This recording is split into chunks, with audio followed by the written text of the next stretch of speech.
Ay mga ka-sweet lover, ito pala yung bagong modelo na sasakyan ngayon, yung Tesla, na pwede mo na siyang isit. Automatic park na yan, kusa na siyang magpa-park. Yan, nagulat yung driver na pwede pala na i-park na ganun.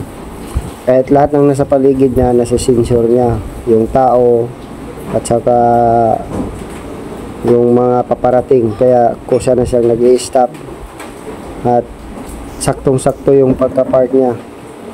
Ito yung bagay ito sa mga bagong driver at makakaiwas ka talaga dito sa gas-gas ng ibang sasakyan. Ayan, no, magpa-park siya ng sarilinan. Ayan. At tingnan natin sa labas. Saktong-sakto talaga yung pagka-park niya. Saktong clearance, kabilaan, tapos pati sa likod. Yun lang mga ka-sweet lover, oh. Ang ganda ng pagka-park. Gulat ng babae.